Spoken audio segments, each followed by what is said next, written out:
si Fajar ini langsung buka mata, langsung sadar kalau kita tuh udah masuk ke ruangan. Nah, kita langsung sapa Fajar ini, dia menjawabnya dengan baik dan sebagainya, berarti dia nilainya 4. Kemudian yang ketiga itu apa? Membuka mata dengan suara.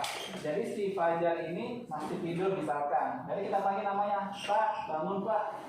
Nah, ketika dia buka mata berarti nilainya 3. Kemudian kita kalau memang kita panggil namanya nggak membuka mata, kita cubit. Nah, bisa kita cubit, bisa di bagian sini juga kita cubit, bagian sini. Bagian sini bisa juga kita cubit bagian ini juga, tapi biasanya di bagian sini. Nah, kalau kita udah memberi rangsangan nyeri, pasien yang membuka mata itu nilainya 2. Nah, tapi kalau pasiennya tidak ada respon sama sekali, kita udah panggil namanya, kita sudah kasih rangsangan nyeri, berarti nilainya 1. Dan di GCS itu tidak ada nilai 0 ya. Jadi nilai rentang itu antara 1 sampai 4 untuk eye, untuk matanya. Kemudian yang selanjutnya verbal. Untuk nilai 5 itu orientasi dan mampu berbicara. Jadi kita tanya pasiennya, misalkan Fajar, siapa namamu Fajar? Siapa namamu Fajar? Siapa namamu? Fajar. Ya, lahir di mana? Jakarta. Ini siang apa malam? Siang. Berarti si Fajar ini, pasien ini orientasinya bagus dan mampu berbicara dengan baik, itu nilainya 5. Kemudian disorientasi dan mampu berbicara. Nah, disorientasi ini maksudnya ketika kita tanya, misalkan nih, Fajar ini di mana? Si Fajarnya jawab di rumah, padahal di rumah sakit. Berarti itu namanya disorientasi. Disorientasi apa namanya? Disorientasi tempat. Misalkan ditanya, Fajar ini hari apa? Dia jawabnya hari Senin padahal hari Jumat, berarti disorientasi waktu.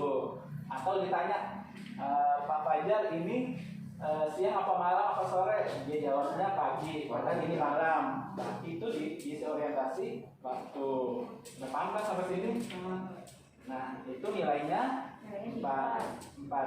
Kemudian nilai 3, kata-kata tidak tepat atau tidak jelas. Jadi ketika kita tanya si Fajar ini gak jelas apa yang dia omong, udah gak nyambung. Kita ditanya A, dia jawabnya B. Kita ditanya B, dia jawabnya A. Jadi sudah mulai penurunan kesadaran. Jadi kata-katanya tidak jelas. Itu nilainya 3. Kemudian nilainya 2. Jadi 3. Tadi udah 3. Yang tidak jelas 3.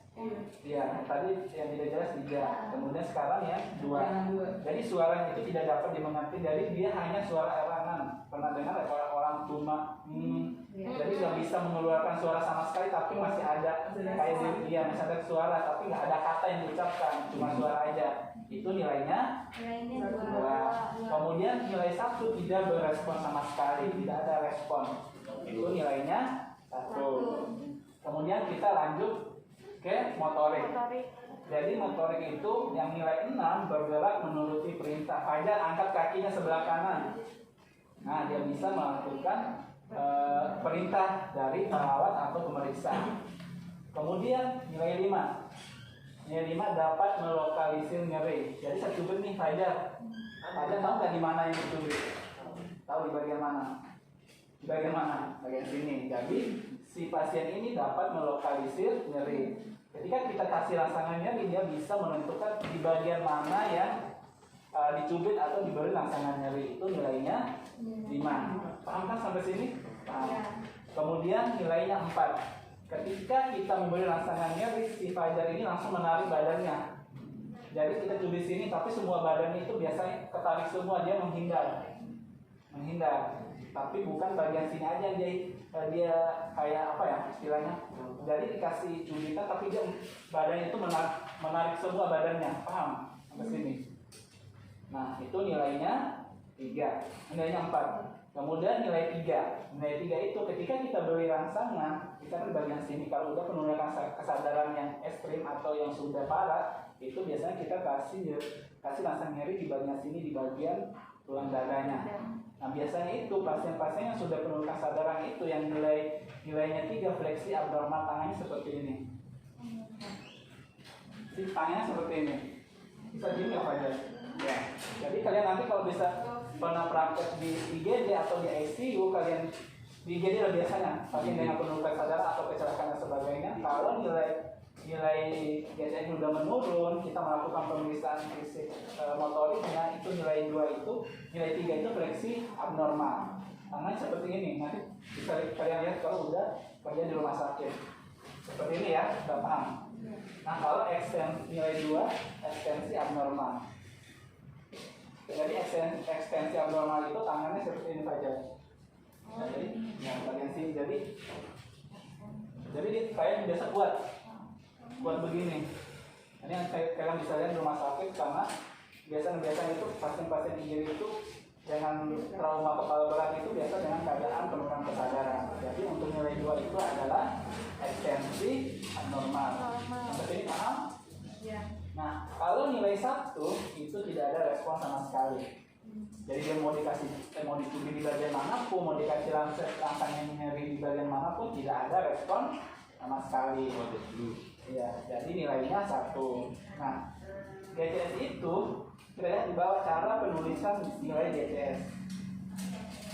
Nah, itu cara penulisan tangga itu cara penulisannya. Jadi kalian nanti kalau sudah membuat asket, nanti kalau sudah digunakan disuruh menentukan nilai GCS itu penulisan seperti itu. Paham? Paham? Kalau normal itu nilainya 15. Jadi dari tanya berapa nilai GCS-nya, kita sebut aja akumulasi dari AI, motorik, dan verbal. Itu akumulasi dari ketiga pemeriksaan tersebut, itu adalah nilai GCS-nya. Kalau ditanya AI-nya berapa, kalian sebut, oh 3. Kalau ditanya verbalnya, oh 5. Kalau ditanya motoriknya, oh 6. Berarti itu masih dalam kategori bagus. Nah, sampai sini paham nggak terkait pemeriksaan GCS? Oh, bisu itu beda lagi. Nanti untuk verbalnya kita tulis keterangan X atau tulis dia gangguan apa pada mulut, pada suaranya. Ya. Jadi dia nggak bisa masuk ke dalam kategori pemeriksaan verbalnya. Kalau dia memang bisu itu beda lagi, bukan nggak bisa ngomong, bukan penurunan kesadaran, tapi memang udah kelainan. Ya, maksudnya penulisannya kan. Iya. P-nya sama dengan Kalau orang seperti juga itu, sama selesai.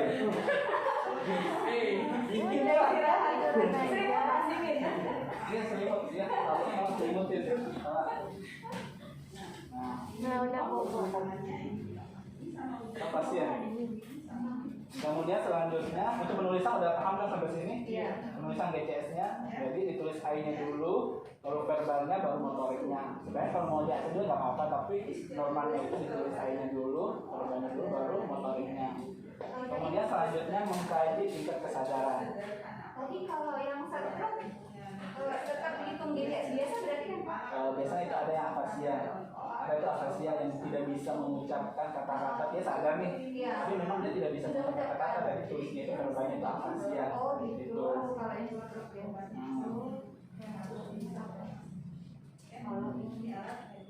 Ya, sampai sini paham kan? Ya. Jadi ini kalian harus hafal ya biasanya. Kalau ujian kompetensi D3 maupun NES itu pasti masuk Pak, selalu masuk dalam soal hukum. Jadi kalian harus hafal, kalau itu betul-betul pahami terkait masalah pemeriksaan GCS. Kemudian selanjutnya mengkaji tingkat kesadaran. Nah, mungkin kalian bisa baca sendiri di situ ada kompas mentis. Coba, Catherine, kompas mentis itu apa?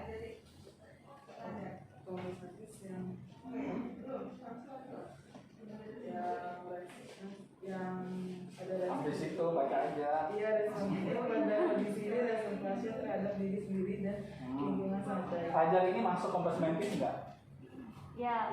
Atau koma? Kompas mentis. Mentis kan Fajar? Iya. Kemudian lanjut apatis. Apatis ya. Kondisi seseorang yang tanpa terpacu terhadap lingkungannya. Misalkan Fajar nih pasiennya, orang ada ngobrol di sampingnya, orang dipanggil namanya, padahal dia nih sebenarnya sadar nih, tapi acuh-acuh. Bodo amat. Nah, ya bodo amat. Bukan bodo amat karena memang gak peduli ya, tapi memang udah mengalami penurunan kesadaran. Itu masuk namanya apatis. Kemudian lanjut delirium posisi menurunnya tingkat kesadaran sesuai dengan kekacauan motorik. kekacauan geraknya pernah lihat pasien yang sedang dirawat suka mengamuk, tapi bukan mengamuk dalam artian dia sering mengamuk di rumahnya, tapi tiba-tiba ada penurunan saya mengamuk, suka nanti kalau begini tangannya bergerak kemana ini, kakinya bergerak dan sebagainya, itu maksud namanya delirium. Biasanya itu kita bilang mengamuk pasiennya. Jadi itu masuk kategori delirium. Biasanya kan ada pasien yang setelah masih pengaruh anestesi itu suka begitu juga. Oh, beda lagi itu. Beda ya. Bukan ada dari Beda lagi itu kan pengaruh anestesi. Iya. Ini hanya pemeriksaan untuk meningkatkan kesadarannya. Nah, kalau kalian datang pasiennya tangannya goyang kemana-mana, tangannya goyang kemana-mana, kaki goyang kemana-mana, kadang juga mengeluarkan kata-kata yang ini, itu biasanya tingkat kesadaran sudah ke delirium. Kemudian selanjutnya somnolen. Somnolen, kondisi seseorang yang mengantuk namun masih dapat sadar bila dirangsang, tetapi bila rangsang berhenti akan Nah, misalkan Fajar nih pasiennya ngantuk tidur mulu nih, masuk Fajar mulai tidur terus. Tapi ketika kita Pak bangun Pak, apa dikasih rasa nyeri, dia bangun nih, sebentar lagi dia tidur lagi. Nah, setelah itu bangun lagi, kita dikasih rangsangan, tidur lagi, begitu seterusnya. Nah, itu masuk namanya somnolen. Itu hati-hati, itu sudah mulai penurunan kesadaran. Kalian harus membedakan mana yang memang ngantuk normal, ngantuk yang normal karena memang nggak tidur semalaman, mana memang ngantuk yang penurunan kesadaran. Kalau dikasih diajak ngobrol, bangun nih dia tiba-tiba dia tidur lagi, itu masuk kategori penurunan kesadaran yang somnolen. Kemudian selanjutnya apa? koma. Kondisi penurunan kesadaran pasien yang sedang memberikan respon pada rangsangan cerebral, tetapi kalau diperiksa melalui mata masih akan terlihat refleks kornea dan pupil yang baik.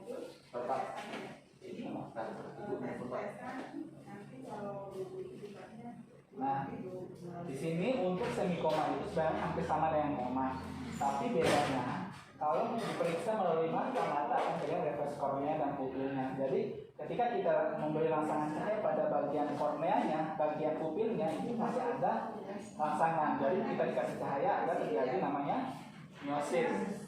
Jadi si pupil itu mengecil ketika dikasih cahaya. Nah, itu masih dalam kategori semi koma.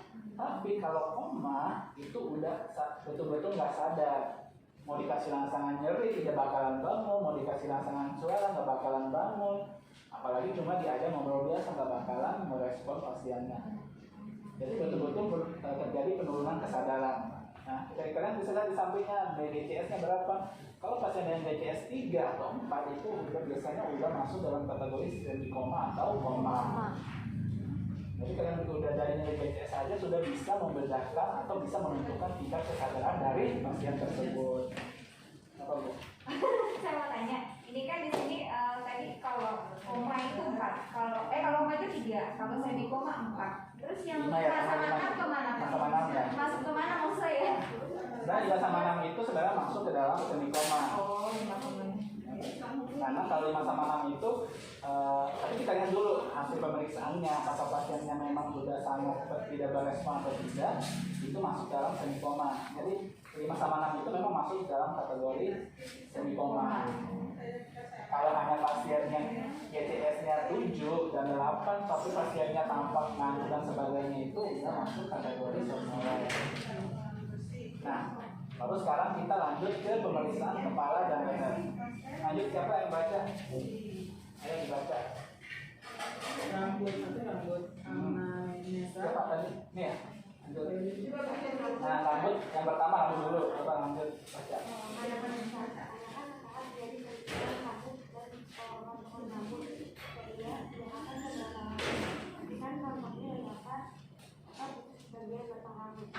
Nah, jadi yang pertama itu yang kita periksa adalah bagian kepala dan leher. Yang pertama adalah rambut. Nah, untuk rambut itu yang pertama kita anamnesa. Anamnesa tahu kan apa? Iya.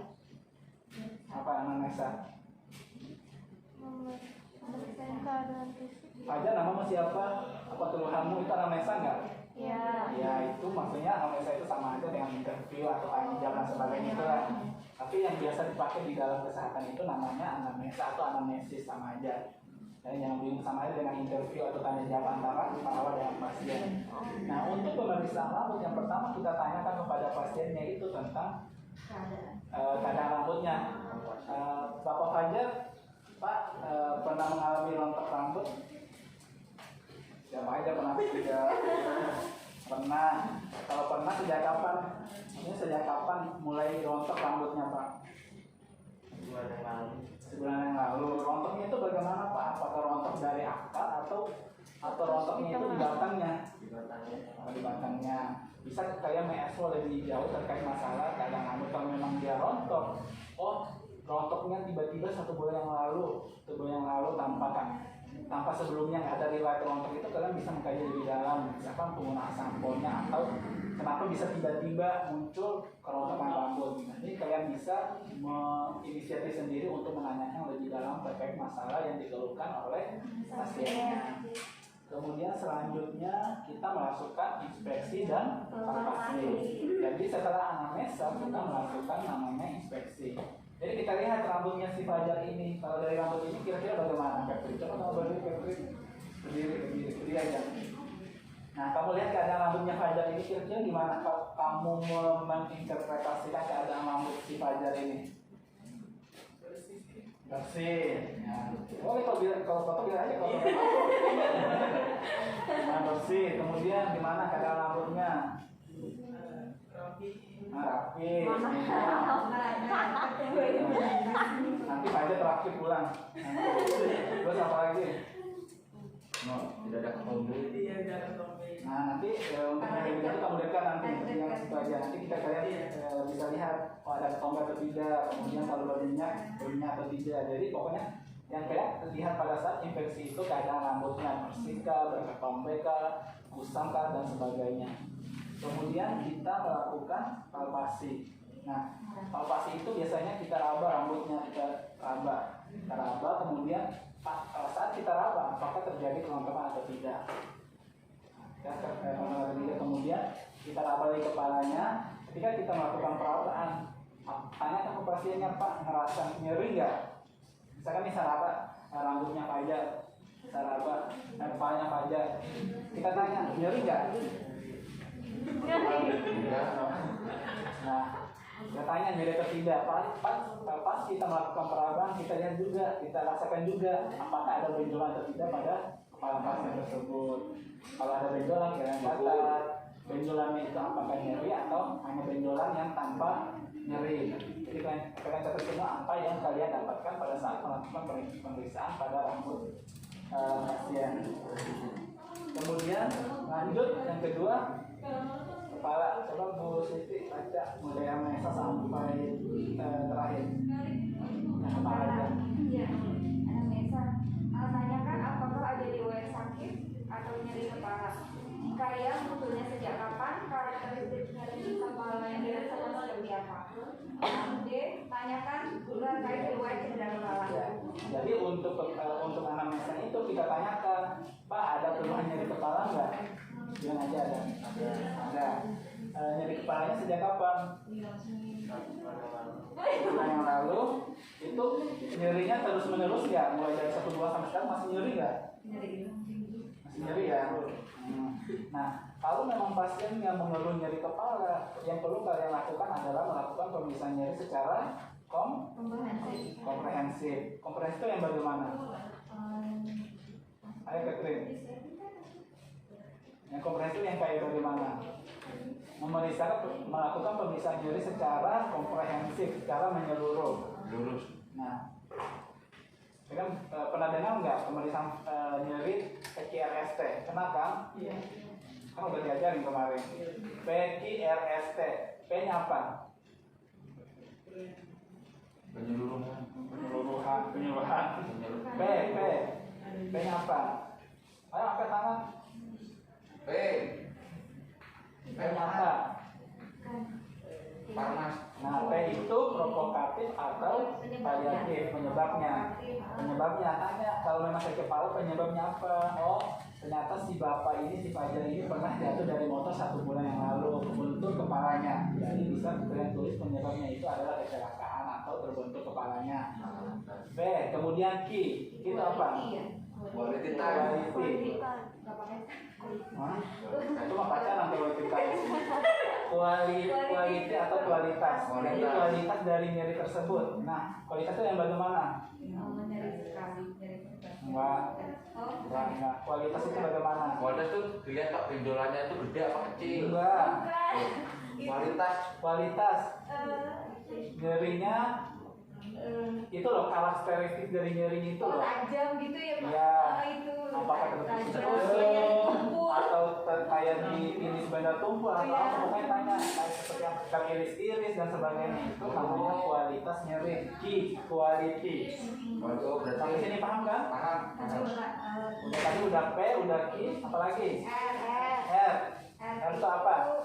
Rasa. Nah, malam nih. R. Gue nggak ngerti kok. R.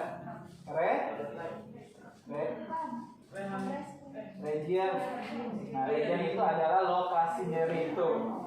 Nah, ini kan nyeri kepala, berarti lokasi nyerinya itu di kepala. Tapi kalau kalian mau mengkaji dari dalam, tanyakan di bagian kepala yang bagian mana? Di depan kah, di belakang kah, di samping kah, atau di belakang leher. Nah, kalian bisa mengkaji dari dalam terkait lokasi dari nyerinya. Itu udah P kan? P, Q, R. Udah paham sampai tiga ini?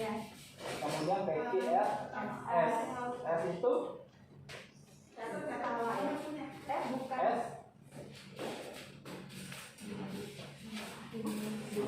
S apa? Nggak apa nih. S, K, skala, betul skala. Jadi sama kayak nyeri itu kita juga mengkaji namanya S atau skala. Nah, skala itu bisa skala ketiga. Skala nyeri ada 3 tuh. Ayo, skala nyeri itu ada 3. Apa? Sedang. Ringan dulu lah, baru sedang. Ada nyeri ringan, nyeri berat, ada nyeri sedang. Bagaimana cara mengukur skala nyeri?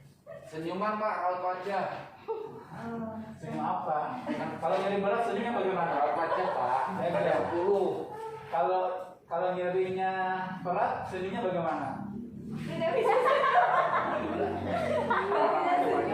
Pasti dia meringis. Nah, Jadi biasanya pakai yang biasa dipakai di ruangan apa? Pakai numerik. Nanti kalian coba lihat ya, bisa tanya cari cara mengukur skala nyeri. Macam-macam cara untuk mengukur skala nyeri. Tapi yang biasa dipakai di rumah sakit adalah dengan menggunakan numerik, PV scale, MMS.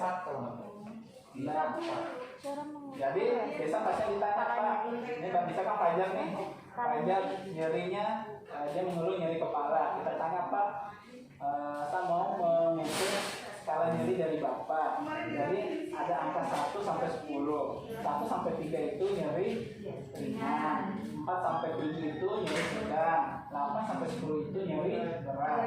Menurut Bapak, dari angka 1 sampai 10 itu nyeri Bapak itu di angka berapa? Angka 3 berarti nyerinya nyeri ringan. Nah, selain menggunakan nomor, bisa menggunakan melihat wajah pasiennya, apakah tampak meringis. Nanti kalian cobalah nyari. Kalau misalnya pasiennya ini gini Pak, Pak nyeri banget, padahal dia cuma nyeri ringan.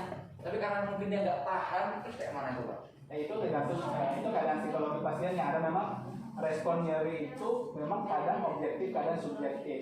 Jadi kadang nyeri tiga ada pasien yang bilang nyerinya nyeri berat, padahal cuma nyeri biasa aja, tergantung dari pengalaman pasien. Jadi untuk mengukur skala nyeri itu tergantung lagi pengalaman dari pasiennya. Kalau memang pasiennya yang memang cengeng atau sebagainya, dia nyeri 3 aja tuh udah bilang nyeri berat gitu. Jadi kalian harus bisa mengkaji apakah betul-betul nyerinya itu betul-betul nyeri 3 atau memang nyeri berat gitu. Kalau memang dia udah skalanya cuma 3 ya, tapi nyerinya dia bilang berat, kalian harus mengkaji lebih menggunakan instrumen yang lain. Pak, kalau misalnya kan kayak pasien-pasien diabetes itu kan dia respon nyerinya lebih itu gimana menurutnya? Apakah disamakan dengan yang Tadi misalnya? kan nyeri gimana Bu maksudnya? Jadi biasanya kalau pasien diabetes itu yang kayak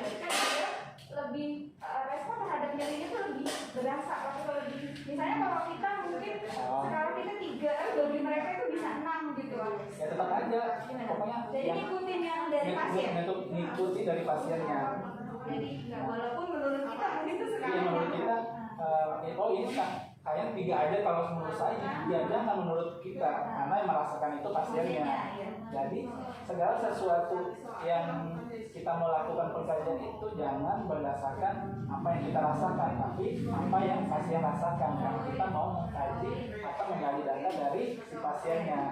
Dan apapun yang dikeluhkan pasien itu kalian tulis aja, kalian catat aja, karena itu keluhan itu bisa memberikan data kepada kita untuk menentukan diagnosa yang tepat dan untuk menentukan intervensi yang tepat untuk pasien tersebut. Jadi catat aja kalau dia masa nyerinya 8 padahal sebenarnya itu 3. Enggak, karena yang merasakan itu si pasiennya bukan kita.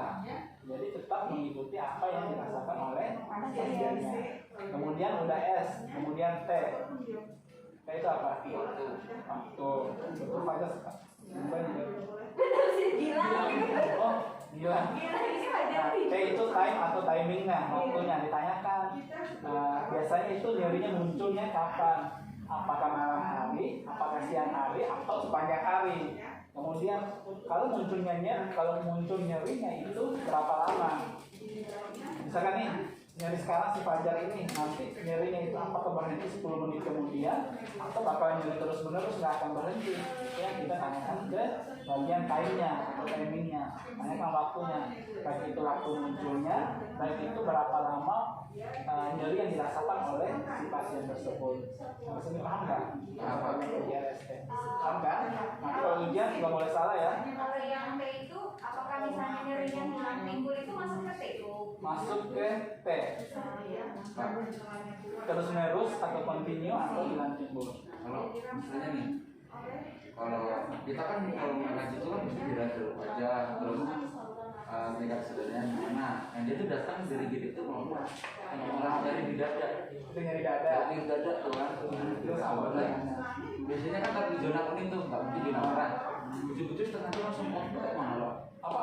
Sengaja Mau dulu, apa dulu? setengah jam dulu terus baru gitu. Iya. Langsung ke mana loh? Itu maksudnya ini pertanyaan keamanan nih. Itu pertama kan kita hitung pengkajiannya kan mesti, bapak ini cuma jadi dada. Iya. Terus udah dari selesai kartu kuning. Nah terus kalau misalnya langsung kodul tuh langsung kita Iya. kaji ulang ya pak? Ya berarti itu salah satu nyeri dada memang ya berkaitan dengan kelainan organ pada tubuh. Mungkin si pasien ini nyeri dadanya mungkin ada kelainan pada jantungnya, makanya cepat terjadi penurunan keadaan pasien. Oh kuning cuma nyeri dada biasa datang, oh ternyata tiba-tiba 10 menit kemudian dia konflu, dia henti jantung, henti napas. Nah itu adalah nyeri yang berkaitan dengan masalah organ, biasanya pada jantung. Biasanya kita kadang belajar kan tentang jantung sama ibu ini, ada angina, ada steni dan sebagainya, itu yang berkaitan dengan jantung. Makanya saat pasiennya baru datang dikit, tiba-tiba 10 menit kemudian pasiennya penurunan kesadaran dan konflu, itu karena memang organ yang memang dibutuhkan tubuh untuk mensirkulasi darah ke seluruh tubuh itu terjadi kerusakan. Sampai sini paham kan? Nah untuk pengkajian nyeri masih ada yang perlu ditanyakan untuk PKRST-nya. Kita paham kan? P-nya apa? P-nya itu seulang lagi ya. P-nya penyebabnya. Penyebabnya apa? Bisa penyebab atau provokatif paliatif. Jadi paliatif itu sesuatu yang membuat nyeri itu lebih apa ya? Lebih tambah nyeri atau bisa mengurangi nyeri tersebut. Misalkan pasien dengan fraktur, P-nya itu berarti ada patah tulang, ada bagian kaki. Nah, paliatifnya apa? Nah, nyerinya akan bertambah ketika digerakkan. Nah, itu masuk ke dalam P. Paham nggak? Itu masuk ke dalam P. Misalkan ada nyeri nih, pasien itu akan bertambah nyeri ketika kakinya digerakkan, itu masuk ke dalam P. Nah, dan tadi Q, quality atau kualitas. Nah, kualitas itu bisa nyerinya itu teriris-iris kah, atau seperti tertekan dan sebagainya. Itu adalah kualitas nyeri. Kemudian PQR, region itu lokasi nyeri tersebut. Kemudian PQRS, skala dari skala nyeri. Kemudian T-nya, waktunya itu kita tanyakan nyerinya itu kapan, berapa lama nyeri yang dirasakan, apakah nyerinya hilang timbul atau terus menerus, itu bagian dari pemeriksaan T atau TAI. Kemudian selanjutnya Tadi sampai ini, tanyakan terkait riwayat kemudian inspeksi dan palpasi bulan. infeksi dan palpasi. Lihat bentuk kepala apakah normal atau tidak. Lihat kebersihan kulit kepala, bersih atau kotor, terdapat ketumpi atau tidak. Raba bagian kepala dari depan sampai belakang. Identifikasi ada benjolan atau tidak. Jika ada, benjolan seperti apa dan ukurannya berapa. Kaji juga ada nyeri atau tidak. Tadi berarti tadi yang rambut tuh udah terlalu ini ya. Iya, tadi rambut harus Udah sampai kepala. kepala. Ya. Tadi untuk inspeksinya sama kita lihat. Jadi kita lihat kepalanya biasanya dibuka di kayak rambutnya di ini. Kemudian kita lihat kulit kepalanya apakah bersih atau tidak. Nah, kulit kepalanya bersih atau tidak. Kemudian kita lihat bentuk dari kepalanya. Kalau Fajar ini masih dalam bentuk kepala normal. Jadi nanti juga belum terlalu jauh melihat bagaimana sih bentuk kepala yang tidak normal itu. Pernah lihat nggak bentuk kepala yang tidak normal? Yang lebih gede kali ya. Itu pada bayi biasanya itu bayi-bayi yang dengan hidrosefalus ya kelihatan lah bentuk normal. Tapi kalau pasien dewasa itu jarang banget menemukan pasien yang memang kelainan bentuk kepala. Biasanya pada bayi atau anak-anak.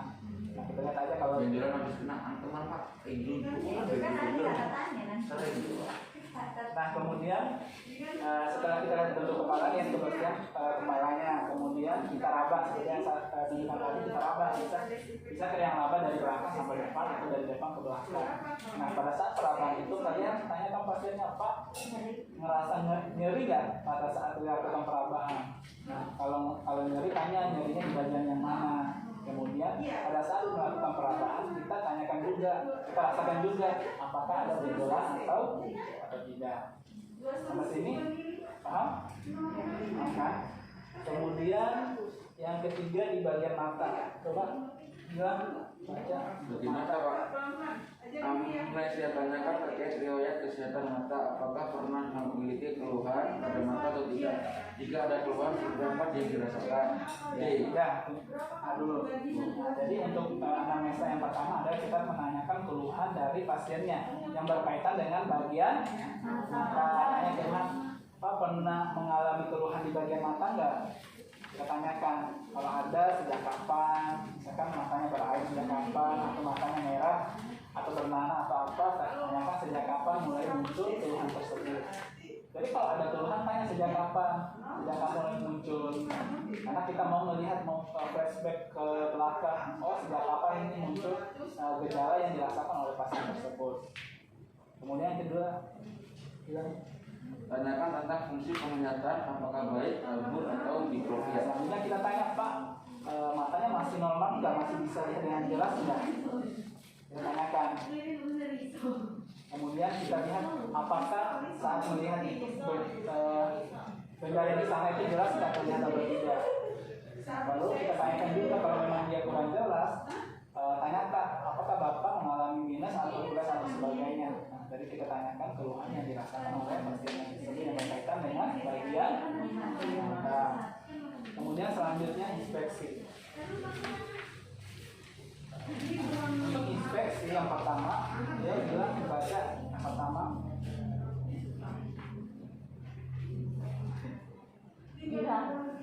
Hah? Inspeksinya A. Lihat kelengkapan dan kesimetrisan mata, lengkap atau tidak, simetris atau tidak. Jadi kita lihat nih, yang pertama kita lihat adalah pada saat melihat pemeriksaan mata kita lihat.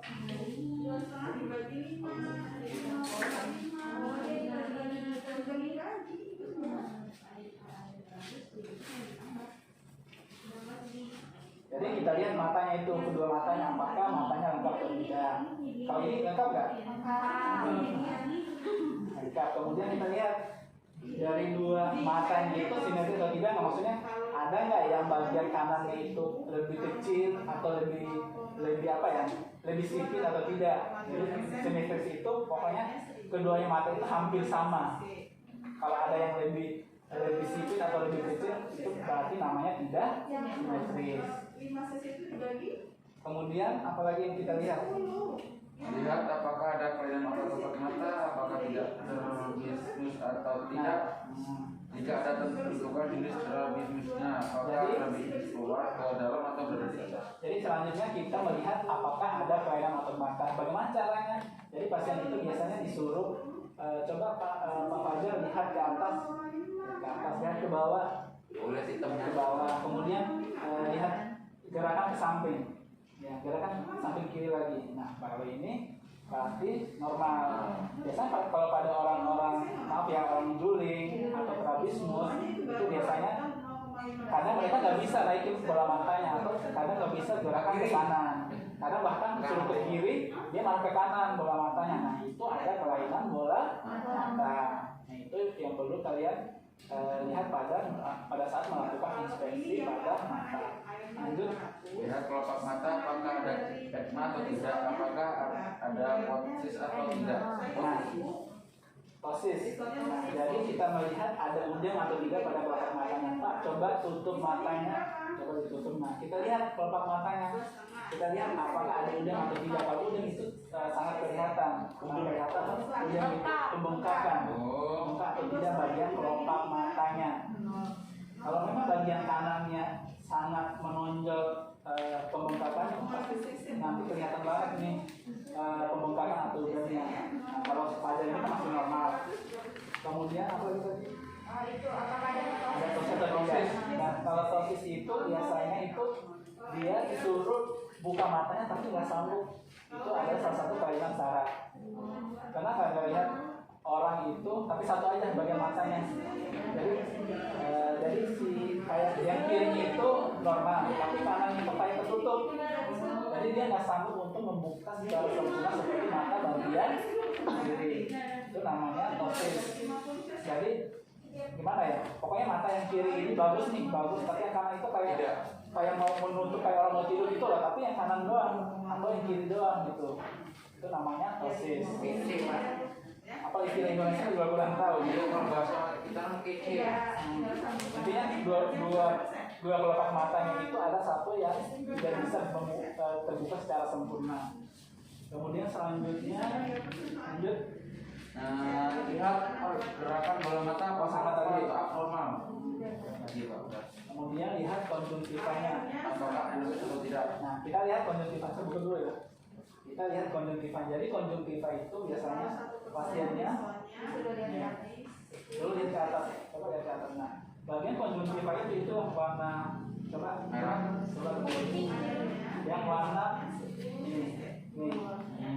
Oh, yang pinggiran ini Pak ya? Ini enggak, ya yang Yang putih itu kan? bukan yang putih, yang warna pink. Oh, yang dalamnya itu Pak. Bagian sini, warna pink itu. Ah. Lihat kan? Kita dulu lagi, kasih maju. Maaf ya. Jadi tangannya begini untuk melihat tangannya diturunin. Kita lihat ini yang pinggir warna merah ini. Nah, jelas kan? Jelas. Jadi itu cara melihat konjungtiva. Konjungtiva itu kalau anemis bagaimana? Pucat. Jadi ketika kalian melihat bagian konjungtiva itu kelihatan pucat, itu namanya anemis. Kalian katakan nanti konjungtiva anemis. Anemis itu dari bahasa anemia. Anemia itu kekurangan darah. Berarti kalau kekurangan darah akan pucat. Kalian katakan aja berarti anemis. Kemudian selanjutnya yang sama normal tulis normal aja atau ditulis bisa aja apa? Yang konjungtiva ini. Dia tulis aja normal atau tidak anemis itu kan normal maksudnya. Kemudian konjungtiva. Ya, sklera. Sklera. Sklera apakah ekterik atau anikterik? Jadi sklera itu yang bagian putih. Putih kan, bagian putih. Jadi kita kan ada ikterik atau anikterik. Dari ikterik itu biasanya warna ini. Ya, kita lihat dua-duanya apakah ikterik atau tidak. Jadi kita lihat bagian putihnya itu warna kuning atau tidak. Biasanya pasien-pasien apa yang ikterik?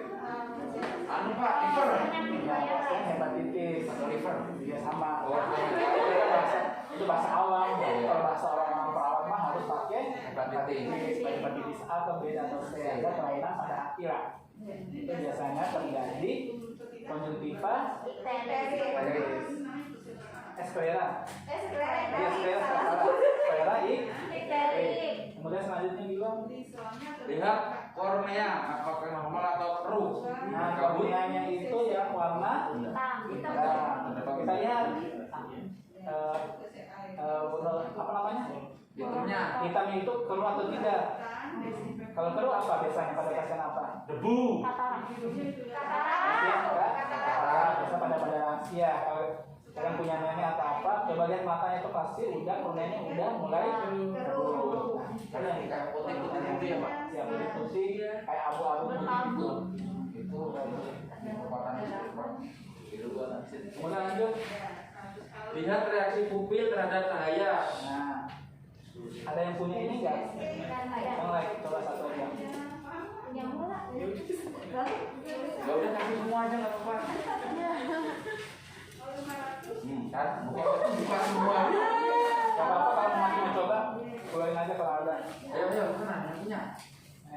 Jadi kita Buka compare. Compare begini. Pencet Pak. kita Iya Pak, sambil dipencet Pak. Jadi ya gitu sambil ditahan. Boleh, punya Pak. Adanya di luar Pak. Nah, jadi kita mau melihat reaksi pupilnya. Jadi untuk melihat reaksi pupil itu kita harus menggunakan pen light. Nah, kalau memang di rumah sakit nggak ada pen light, ya bisa menggunakan HP. Tapi baiknya menggunakan pen light. Jadi kita melihat reaksi pupilnya. Nah, reaksi pupil itu ada dua. Kita baca ada apa? Ada miosis, ada midriasis. Kalau miosis itu apa? Mengecil, kalau diberi rasa cahaya. Kalau midriasis, Besar. dari normalnya. Kebalikannya ya Pak. Nah, coba yang bilang kalau ini nomor satu mengecil dari normalnya. Mengecil. Nah, mengecil. Tapi Normal nggak? Nih, Mengecil. coba apa namanya? Gak bisa membedakan mungkin. Kalau kayak gini Pak, cara kayak gini Pak. Ya, bener tuh Pak. Coba buka matanya Pak. Mengecil ya. Mengecil nggak? 200 air kuningnya 4 cc. 300 Mengecil nggak? Nah, kalau melihat pasien-pasien ketika diberi rangsangan cahaya itu pupilnya midriasis atau melebar, itu tanda tanya. Bagus Pak. Nah, biasanya memang tanda-tanda pasien itu udah ada apa? Udah normal. Coba nanti kalian di rumah sakit kalau cek pasien-pasien yang mungkin sudah dinyatakan meninggal, coba kalian lihat pasti udah melebar, bahkan tanpa dikasih rangsangan begini udah melebar sendiri dia. Tapi kalau pasien juga udah mulai menurunkan kesadaran nih, tensi udah mulai menurun, pernapasan udah mulai menurun, coba kalian periksa pupilnya, pasti si pupilnya itu mengalami midriasis atau melebar. Itu yang perlu kalian lihat pada saat melakukan pemeriksaan fisik pada bagian pupil, pada bagian mata, khususnya di bagian pupil. Kalau film-film itu Pak, orang kan ada tuh Pak. Apa? Oh ya. Selanjutnya yang kalian lihat itu isokor apa anisokor. Isokor itu maksudnya kedua pupil, kan dua mata nih. Kedua pupilnya itu ketika dikasih rangsangan cahaya itu biasanya mengecil itu hampir sama diameternya. Sama-sama kecilnya itu sama-sama mengecil itu tapi ukurannya hampir sama.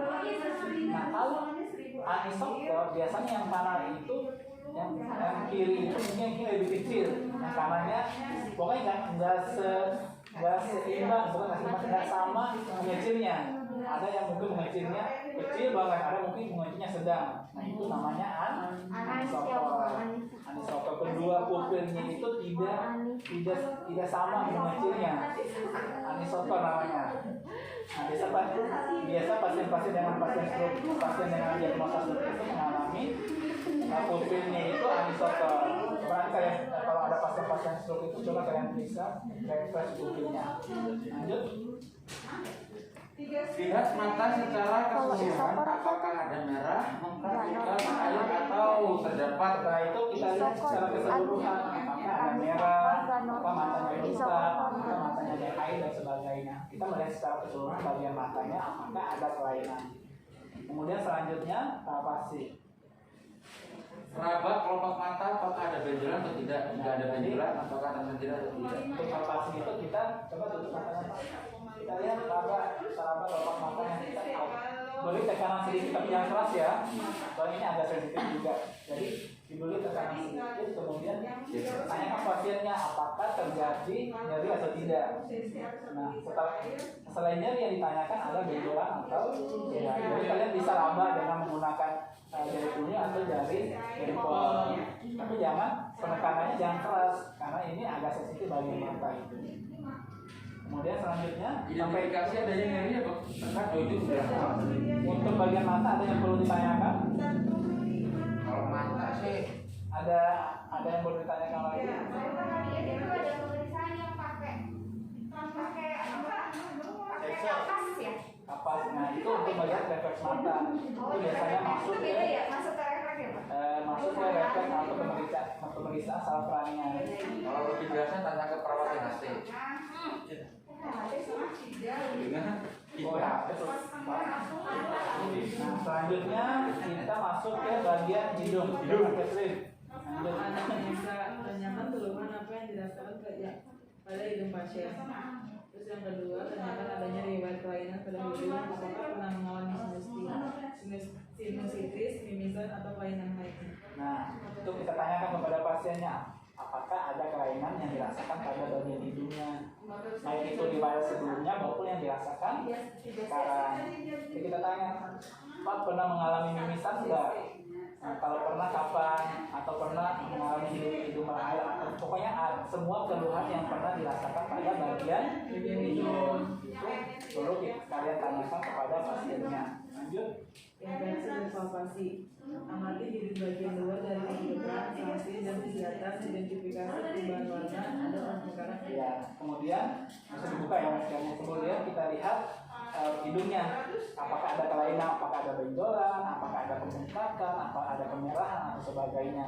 Kita lihat hidungnya itu antara lubang hidung kiri dan kanan itu apakah simetris atau tidak. Biasanya itu kan ada pasien-pasien ada pasien itu yang mungkin lubang hidungnya lebih kecil dari bagian kiri dibandingkan yang kanan. Jadi kita melihat di bagian hidungnya itu simetris atau tidak. Apakah ada benjolan, apakah ada kemerahan, apakah ada pembengkakan. Itu yang kalian lihat pada saat melakukan inspeksi.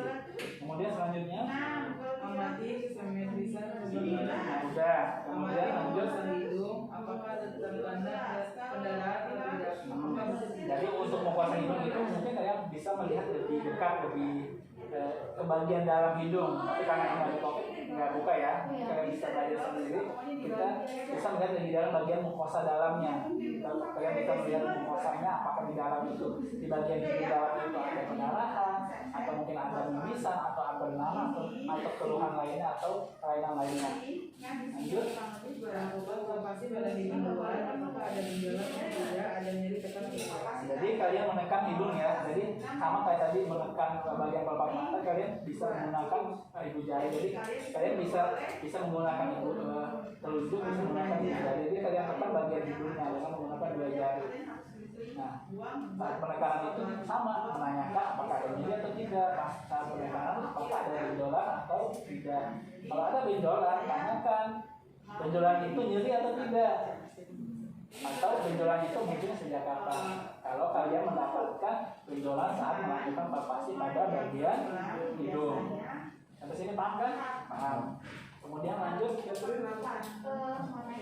Kalau hidung itu kan saya ada sinusitis, berarti selain hidungnya juga tempat sinusnya perlu dilihat. Iya, kita perlu lihat ada kelainan pada sinusnya. Biasanya kalau bagian sinusitis kan ada peradangan, atau kalau pada sinusitis yang lama itu biasanya enggak apa ya, hidungnya itu biasa agak miring.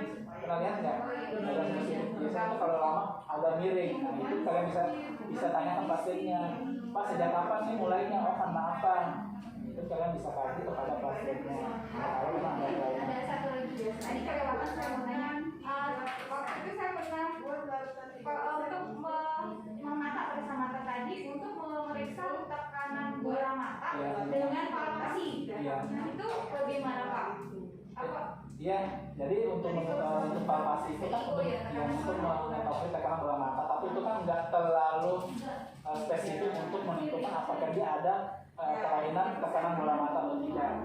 Tapi biasanya itu menggunakan alat khusus untuk mengetahui tekanan bola mata. Tapi kalau kalian juga mau periksa, kalian bisa meraba bola mata tersebut. Tapi kalau ada tekanan kayak kuat banget gitu, kayak nggak seperti yang makanya Fajar ini, biasanya itu ada tekanan, ada peningkatan tekanan bola mata. Jadi biasanya mungkin ada tumor atau sebagainya di dalam, kita nggak tahu. Tapi kalau memang kalian menemukan pada saat perabaan pertama untuk palpasi itu, kok beda ya tekanannya, kok kayak agak keras gitu. Nah, itu bisa kalian konsultasikan ke dokternya atau ke dokter yang pegang pasien tersebut. Oh, pada saat saya melakukan pemeriksaan, kok tekanan bola matanya agak tinggi ya Pak, setelah saya melakukan palpasi. Nah, baru nanti akan dilakukan pemeriksaan lebih lanjut pada mata pasien tersebut. Lanjut. Telinganya Pak. Oh, teringat. Lanjut. Saya kenalnya Intan ya? Oh iya. Telinga anamnesa. Tanyakan keluhan apa yang dirasakan pada telinga Ya, pasien. tanya apa? Ada keluhannya pada bagian telinganya? Ada. Kalau ada, tanyakan apa? Kalau ada, kemudian lanjut. Tanyakan apakah ada riwayat kelainan pada telinga, apakah ada nyeri atau tidak. Nah, di sini kalian tanya, apakah ada kelainan pada telinganya? Apa pernah mengalami telinga bernanah nggak? Kalau bahasa Jakartanya apa ya? Yang telinga bernanah itu loh. Oh, itu otitis media. Iya, maksudnya bahasa Jakartanya. Bahasa Jakarta. Jadi kalian tuh nggak tanya, oh pernah mengalami otitis Oh, iya. media nggak boleh. Jadi contohnya ya. Oh apa?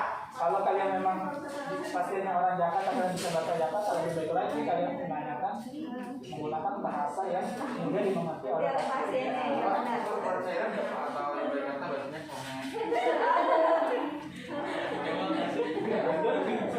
Yang bagian C. Inspeksi dan palpasi. Amati bagian telinga luar, bentuk, warna, lesi atau lupa, nyeri tengah dan peradangan. Nah, kita lihat bagian telinganya apakah ada kelainan, ada kemerahan dan sebagainya. Kita bandingkan telinga kiri dan telinga kanan. Kita lihat yang kirinya apakah simetris atau tidak antara kedua telinga. Aku sebenarnya untuk menentukan simetri dia itu agak susah ya, karena memang setiap orang itu telinganya berbeda-beda, ukuran, bentuk dan sebagainya. Tapi yang perlu kalian lihat itu misalkan peradangan, itu yang sangat penting, peradangan. Kemudian lihat bagian luar telinga itu apakah keadaannya kotor atau bersih, itu yang perlu kalian lihat pada saat melakukan pemeriksaan inspeksi pada bagian telinga. Lanjut. Amati telinga bagian dalam, apakah ada penumpukan sedimen atau tidak, jika ada identifikasi warna, konsistensi dan bau. Nah, jadi kita lihat bisa menggunakan pen light untuk melihat bagian dalam telinga, karena kan agak gelap. Kalian bisa buka telinganya, kemudian kalian bisa melihat keadaan telinga bagian dalam. Kalian lihat apakah di dalamnya ada infeksi, ada bernanah atau tidak, ada serumen atau tidak, ada pembengkakan atau tidak. Itu yang kalian lihat pada saat melakukan inspeksi pada bagian dalam telinga. Lanjut. Dengan otoskop periksa mandi tipani, amati warna membran tipani, amati ada kelainan atau tidak. Nah, ini otoskop untuk melihat membran tipani. Memang tipani itu apa? Dengan telinga. Ya, dengan telinga. Jadi ini menggunakan alat khusus. Alat khusus biasanya kan itu seperti teropong itu yang dimasukkan ke dalam, kemudian nanti kita melihat apakah di bagian otoskop itu kelihatan dengan telinganya. Nah, kalau kelihatan kalian identifikasi apakah ada pendarahan, apakah ada yang robek atau sebagainya, ada infeksi atau sebagainya. Itu menggunakan otoskop. Tapi nanti kalau ujian bisa pakai otoskop karena agak susah kan. Jadi kalian hanya bisa memeriksa bagian dalam atau memeriksa dengan menggunakan yang lain aja untuk melihat kebersihan dari bagian dalam telinga. Lanjut. Tadi adanya otalgia pada telinga. Jika ada apa jenis otalgia yang dirasakan?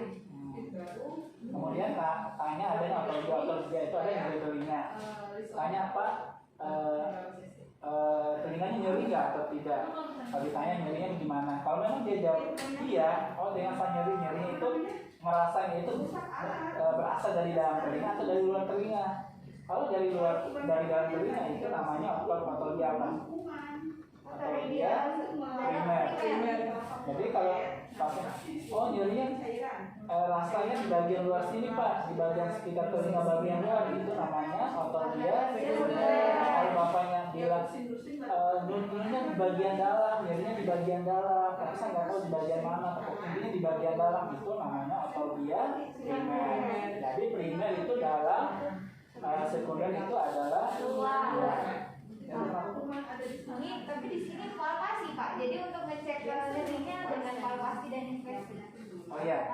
Jadi gimana cara palpasinya supaya tahu dia nyerinya di mana? Nah, ini bukan palpasi sebenarnya, ini menanyakan sebenarnya ini posisinya kurang tepat ya. Nanti di sini untuk menanyakan nyeri telinga yang pada bagian anamnesa. Jadi nyeri telinga pada bagian anamnesa bukan bagian palpasi. Jadi menanyakan keluhan nyeri yang dirasakan oleh pasiennya, keluhan nyeri yang ada yang dirasakan pada telinga pasien. Ya lanjut. Yang ini ya, mulut dan faring. Anamnesa, tanyakan apakah ada riwayat kelainan dan gangguan pada mulut seperti sariawan yang berulang dalam waktu lama, pendarahan pada mulut dan gangguan lainnya. Lalu tanyakan Pak, ada keluhan nggak pada mulutnya? Kemudian pernah sariawan nggak? Kalau ada, sariawannya sejak kapan? Nah, itu yang kita tanyakan pada saat melakukan anamnesa pada keluhan pasien yang pada bagian mulut. Kemudian selanjutnya inspeksi dan palpasi. Amati cara bicara normal atau tidak. Jika tidak normal, apakah afasia, dysarthria, dysfasia, dan anasia? Nah, jadi kita kan tadi pada saat awal kita udah menanya kepada pasiennya, kan dari situ kalian bisa menentukan apakah ada kelainan bicara pada pasien atau tidak. Nah, kelainan itu ada banyak, itu ada afasia, ada dysarthria, ada dysfasia, ada anasia. Jadi kalian bisa baca jenis kelainan yang biasa berkaitan dengan bicara pada pasien. Kemudian selanjutnya Amati keadaan bibir, apakah ada kelainan kongenital seperti bibir sumbing atau palatosis. Identifikasi warna bibir, apakah merah, hitam, pucat, atau biru. Identifikasi apakah ada ulkus, lesi, dan masa.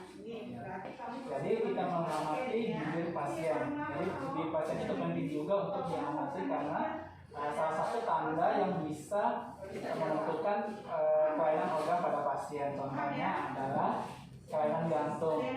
Pasien-pasien yang kelainan jantung atau kelainan pada bagian jantung, misalkan jantungnya tidak mampu memompa secara baik, biasanya itu ada terjadi namanya sianosis. Salah satu untuk melihat sianosis itu adalah dengan melihat bibir. Nah, karena dari sianosis itu adalah bibirnya warna kebiruan seperti unguan kalau sudah sampai yang parah. Nah, itu adalah salah satu tanda kekurangan oksigen. Kurang oksigen itu bisa kita istilahkan dengan sianosis. Nah, selain warna bibirnya kita lihat juga apakah bibirnya itu ada kelainan atau tidak. Misalkan ada kelainan bawaan, ada paratosisis.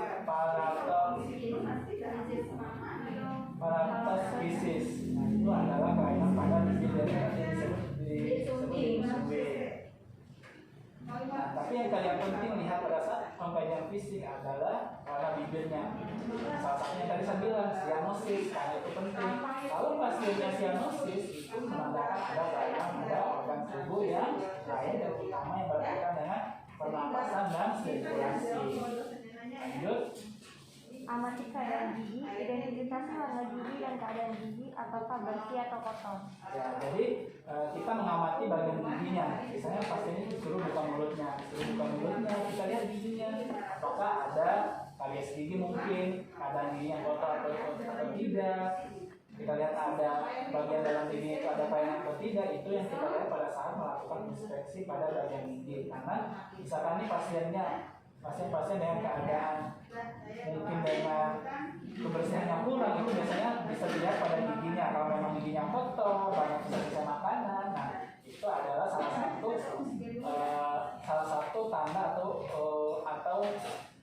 tanda yang ada pada pasien yang kalian bisa jadikan data untuk melakukan diagnosa keperawatan. Karena memang tujuan dari tindakan keperawatan itu adalah salah satunya adalah meningkatkan kenyamanan pasien. Artinya, oh ini kotor nih Bapak Fajar, berarti tindakan perawat itu adalah menganjurkan pasiennya untuk membersihkan gigi. Kalau memang pasiennya nggak sanggup untuk menggosok gigi sendiri, kita bantu untuk membersihkan giginya. Kemudian lanjut. Amati keadaan gusi, identifikasi adanya pendarahan dan luka pada gusi. Tadi kita lihat juga pada saat kita melihat giginya, kita sekaligus melihat gusi juga. Nah, di gusi itu ada pendarahan atau tidak, ada kelainan atau tidak, ada kesariawan atau tidak. Biasanya sariawan juga bisa sampai gusi. Jadi kalian melihat secara keseluruhan bagian gusinya apakah ada kelainan atau tidak. Lanjut. Amati keadaan lidah, simetris atau tidak, identifikasi warna lidah dan adanya ulkus atau lesi. Nah, jadi untuk melihat lidah, pasiennya dianjurkan untuk menjulurkan lidahnya. Pak, minta tolong Pak, bisa dijulurkan lidahnya sebentar, kita lihat apakah lidahnya itu kotor atau tidak, kemudian apakah ada sarian atau tidak, adakah ulkus atau tidak. Jadi ulkus itu kayak luka yang kecil yang biasa terjadi pada lidah. Misalnya pasien-pasien dengan HIV, pasien-pasien dengan HIV itu biasanya ketika kita melakukan pemeriksaan fisik pada bagian lidahnya itu biasanya itu terjadi luka-luka pada bagian lidahnya karena sudah HIV yang sudah masuk tahap AIDS. Lanjut. Beri waktu pasien untuk istirahat dengan menutup mulut sejenak. Lalu lanjutkan dengan inspeksi faring dengan pasien dianjurkan membuka mulut, tekan lidah ke bawah dan anjurkan pasien berkata amati ovula dan tonsil, apakah ovula dan tonsil simetris atau tidak. Ya. Jadi kalau memang pada saat melakukan pemeriksaan pada mulut itu pasiennya merasa capek atau tidak, kita bisa menganjurkan untuk istirahat sebentar. Jadi jangan dipaksa pasiennya untuk dilanjutkan pemeriksaan. Nah, kalau memang pasiennya udah bersedia lagi untuk dilakukan pemeriksaan, kita selanjutnya melihat keadaan tonsil dan ovula. Jadi tonsil itu, atau kan tonsil, jadi pernah melihat yang menggantung di bagian dalam mulut, itu namanya ovula. Kemudian di bagian kiri kanan itu biasanya adanya tonsil. Nah, kalau pasien aman itu yang meradang apa ovula atau tonsilnya? Tonsilnya. Itu yang namanya tonsil bagian kiri dan kanan. Dari kalian lihat itu apakah ada pembengkakan atau tidak. Nah, untuk tonsil bisa lihat apakah pada saat menggantungnya itu normal atau tidak. Kalau pasien normal biasanya menggantungnya normal. Kalau pada pasien-pasien stroke biasanya juga kalau ada kelainan biasanya itu tonsilnya itu mengikuti bagian yang baik, misalkan pasien stroke dengan otak kanan. Nanti si ovulanya itu biasanya gitu dia mengikuti bagian yang sehat, jadi dia agak miring, dia menggantung itu miring begini mengikuti bagian sehat. Misalkan nih di bagian otaknya ada stroke bagian kanan, jadi ovulanya itu nanti akan mengarah ke bagian yang sehat, paham nggak? Bagian kiri, jadi berlawanan dari bagian otak yang mengalami kerusakan. Di sini paham? Lanjut. Pegang pipi di antara ibu jari dan jari telunjuk, kemudian palpasi. Identifikasi apakah ada benjolan atau tidak, apakah ada nyeri tekan atau tidak. Pegang pipi, pegang aja pipinya kayak begini ya. Pipi diraba pipinya. Apakah ada pembengkakan, apakah ada nyeri atau tidak. Yang bisa ada sendiri kan di bagian pokoknya raba aja lah, nggak perlu harus sistematis, jadi raba aja dengan apakah ada kelainan atau tidak. Lanjut. Siapa? Tunjuk. Pak, kalau tadi kan yang di bibir itu kan selain untuk dari sianosis, misalnya pasien itu anemis bisa dilihat dari bibir juga ya? Kalau anemis sih lebih spesifiknya lebih bagusnya lihat di penyuntikan. Kalau bibir itu bisa juga pasien-pasien dengan keadaan anemia yang berat biasa sampai pucat juga bibirnya. Tapi bibir pucat juga itu biasa menandakan adanya kekurangan cairan. Nah, itu juga yang perlu saya ingatkan. Jika kalian ada pasien diare berat atau pendarahan, biasa itu pada bibir itu ada terjadi pucat disertai dengan bibir itu agak kering gitu. nggak lembab seperti biasa ada kering itu karena menandakan ada kekurangan cairan di dalam tubuh. Jadi kekurangan cairan itu bisa karena diare atau bisa karena perdarahan. Lanjut leher ya. Ini dulu kepada bentar ya. Iya, Pak.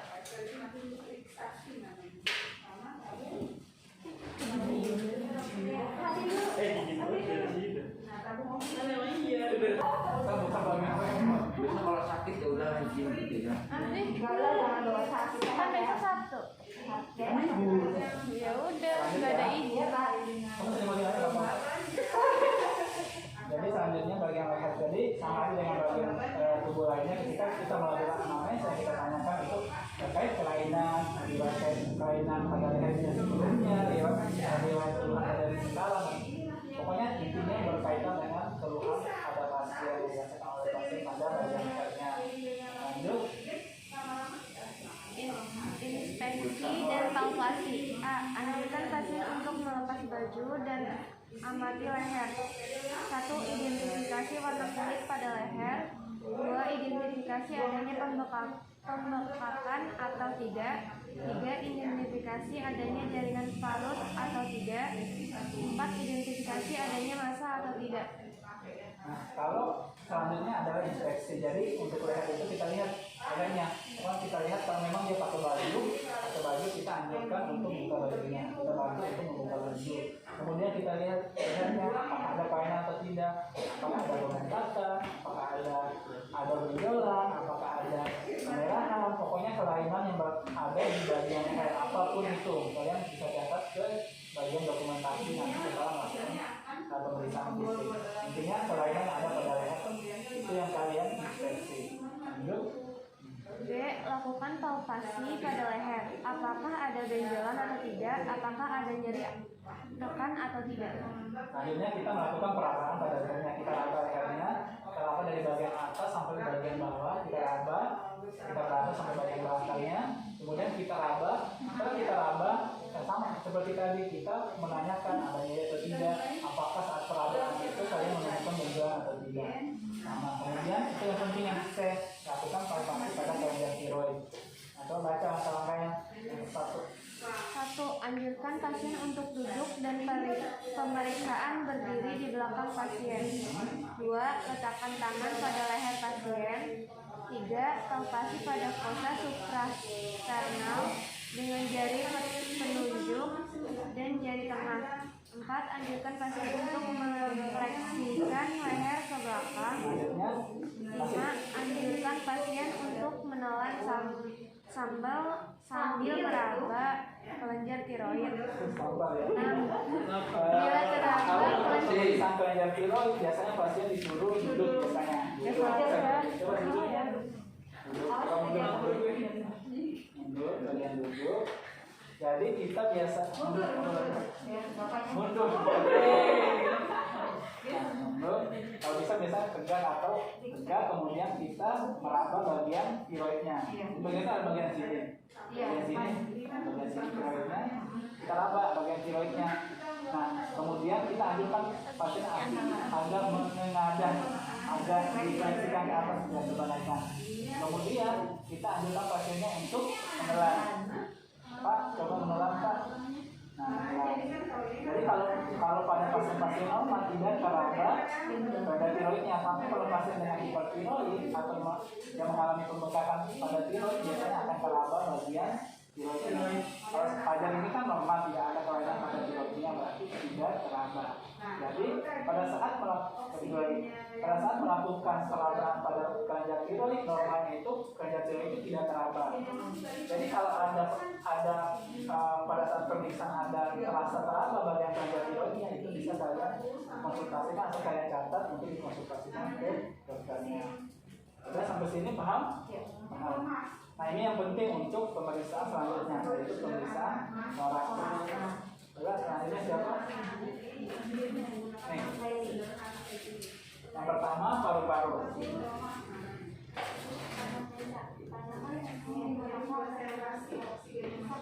Ya.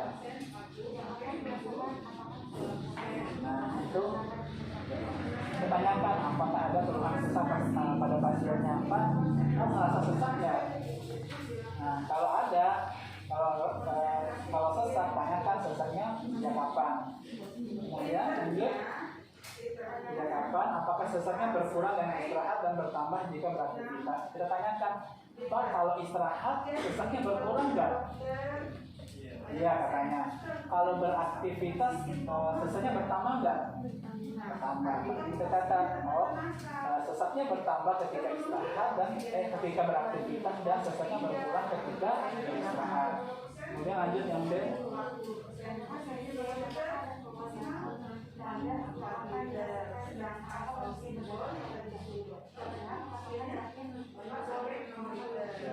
Kemudian kita tanyakan kepada pasiennya, ada keluhan batuk nggak Pak? Nah kalau ada batuknya bagaimana? Apakah batuk kering? Apakah batuk berdahak? Kalau berdahak yang perlu kalian tanyakan, lihat kutubnya, lihat dahaknya, apakah warna hijau, apakah campur ludah, apakah campur darah. Nah itu yang kalian identifikasi pada pasien tanyakan. Ketika Bapak batuk, dahaknya bagaimana Pak? Apakah ada darahnya? Apakah warnanya kuning, apakah warnanya hijau, atau bagaimana? Itu kalian tanyakan ketika ada keluhan pasien mengalami batuk. Lanjut.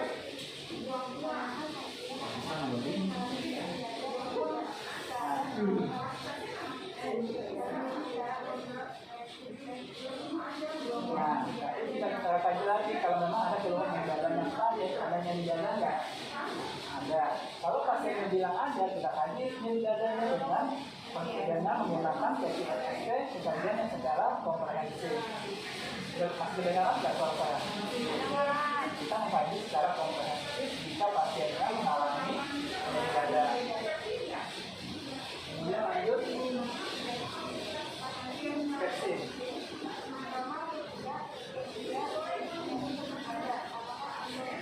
Nah, ketika kita melakukan infeksi, walaupun nanti kalian ujian, kalian harus membuka baju pasien.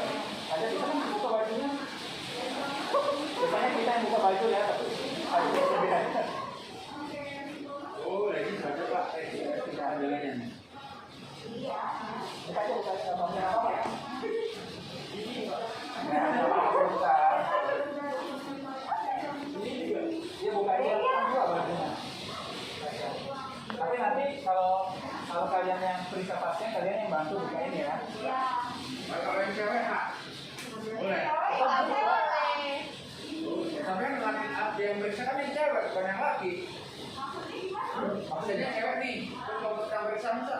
Nah, Ya kalau ada perawat ceweknya, suruh pasien perawat ceweknya dulu yang periksa. kalau yang laki terus ya, mereka. Tidak mata. Bagaimana bisa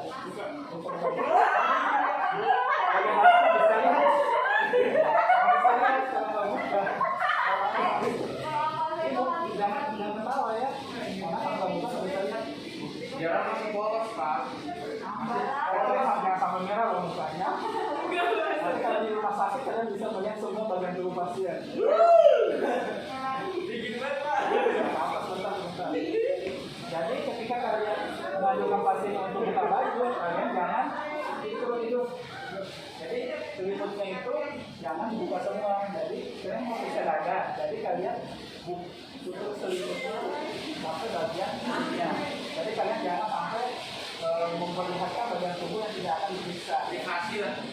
Nah pertama yang kalian coba baca bentuk dada. Nah kita lihat bentuk dadanya. Nah ini si Fajar ini kira-kira coba dia berdiri maksudnya berdiri. Dia nggak capek juga duduk. Itu dari jaraknya. Jadi kalau si Fajar ini kalau kita secara infeksi ini bentuk dadanya normal atau tidak? Betul? Normal atau tidak? Bentuk dada si Bapak ini normal kan? Normal. Nah bagaimana kalau bentuk dada yang tidak normal? Nah bentuk dada tidak normal itu ada 3 biasanya yang umum. Nah dari situ yang pertama itu adalah panel chest. Bapak terlihat ini gambar di bagian belakang. Itu panel chest. Nah panel chest itu biasanya itu bagian dada itu bagian dulu. Jadi bagian dada untuk panel chest itu bagian dada itu agak ke dalam. Jadi ada chest. Kemudian barrel chest. Nah, barrel chest itu biasanya bagian dada depan itu maju ke depan, terus belakangnya juga itu maju kayak melebar gitu. Jadi ininya melebar, bagian belakang juga melebar. Itu bentuk dada barrel chest. Kalau bagian chest itu seperti dada burung, padahal dada burung nggak? Jadi dada burung itu kayak bentuk ini ke depan, kayak melengkung ke depan, menonjol ke depan. Itu namanya bagian chest. Itu adalah kelainan bentuk dada. Ya maaf sampai sini kelainan bentuk dada. Ya, kemudian selanjutnya kita melihat kesimetrisan dada. Jadi kita lihat nih. Kita lihat bentuk dadanya nih bagian kiri. Bagian kiri dan kanan itu normal berbeda. Normal nggak? Simetris nggak? Simetris nggak? Kelainan kan nggak ada yang lebih menonjol, nggak ada yang lebih simetris. Jadi kedua dada ini simetris. Lanjut. Kemudian kita melihat kulitnya. Nah, kita melihat kulit itu kita bandingkan dengan kulit sekitarnya, bagian tubuh yang lain. Ini ada kelainan nih, sama warna dengan bagian tangan, bagian kulit, dan bagian perutnya. Tidak ada kelainan warna pada bagian dada. Lanjut. Kita pilih kenapa katanya Pak? Ada nanti dulu. Lanjut, ya.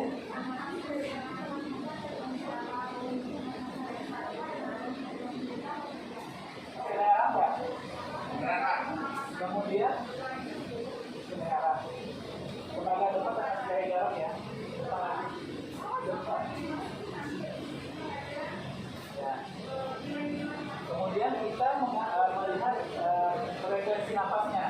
Nah, kita melihat napasnya pasien. Kita ukur tadi dalam ukur pernapasan kita lihat gerakan dadanya. Setelah kita melihat gerakan dadanya, kita menentukan apakah pasien ini apa jenis pernapasannya. Ada apa itu? Ada apa saja?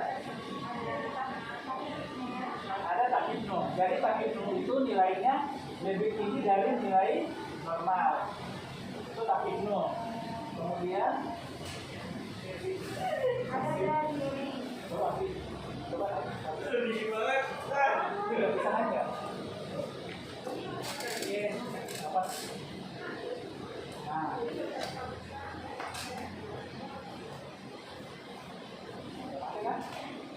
Nah, gitu. Kemudian ada namanya Bradley. Bradley itu berarti frekuensi bawah. Nah, kemudian ada namanya Disno bacanya. Jadi takipno, Bradley, kemudian apno. Jadi apno itu tidak bernafas sama sekali. Makanya kalau kalian pasien-pasien, pasiennya apno, berarti pasien itu tidak bernafas. Kemudian lanjut. Yang amati. Ada dengan tidaknya penggunaan otot juga penapasan. Ada nafas. Apakah ada masih ada atau tidak? Apakah ada itu atau tidak? Jadi kita lihat selanjutnya adalah apakah ada penggunaan otot bantu pernapasan. Jadi ketika dia bernafas, apakah ada refraksi dada? Jadi refraksi dada itu ketika dia bernafas itu agak apa ya? Bagian-bagian itu kayak mengembang lebih kuat dibandingkan normalnya. Kemudian kita lihat kuping hidungnya, apakah saat dia bernafas itu loh, biasanya itu orang yang sesak itu lubang hidung itu kayak apa ya? Kayak memaksa menghirup udara yang kurang gitu. Jadi si lubang hidungnya itu kayak mengecil.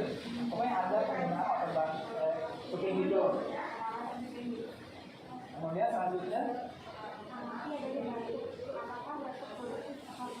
kita lihat batuknya, apakah dia batuk atau tidak. Kalau batuk kita lihat saat dia batuk dia mengeluarkan darah atau tidak. Kalau memang ada darahnya kita lihat darahnya seperti apa.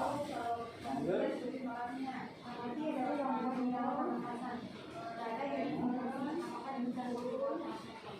Itu irama pernapasan. Untuk irama pernapasan itu ada banyak. Ini ada beberapa.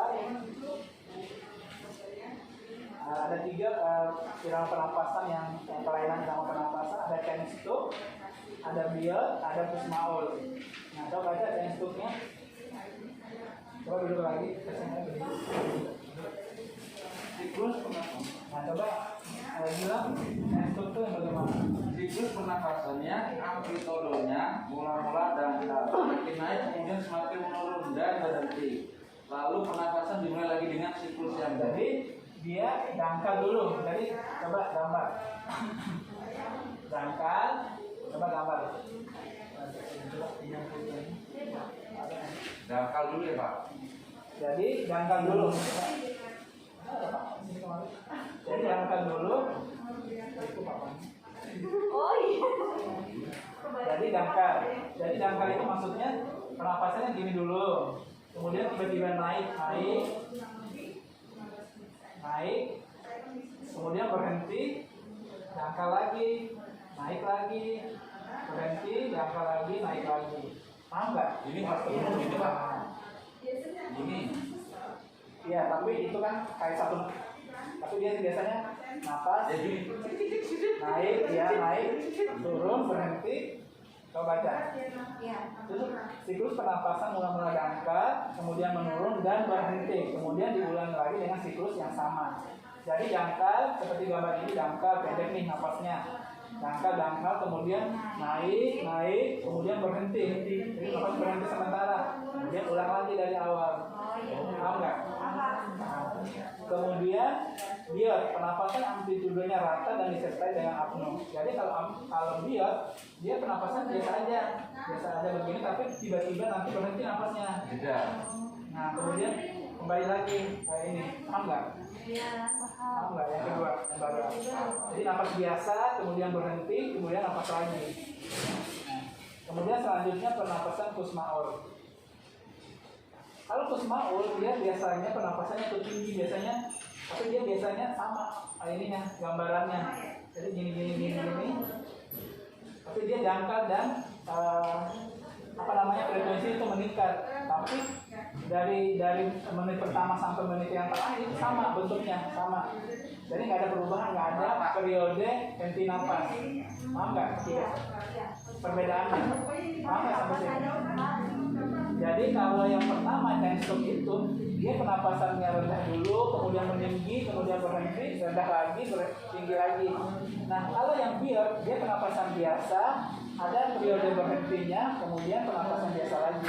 Sedangkan kusmaul dia penapasannya frekuensi itu tinggi seterusnya. Nggak ada perubahan dan nggak ada henti nafas. Ada paham nggak? Paham. Selanjutnya, nah langsung bilang yang praktekin, nanti saya arahin. Coba Pemeriksaan gerakan diafragma ini Pak. ya, Oh yang baru. ya. Coba bacain, coba tadi masih baca ini ya, lanjut.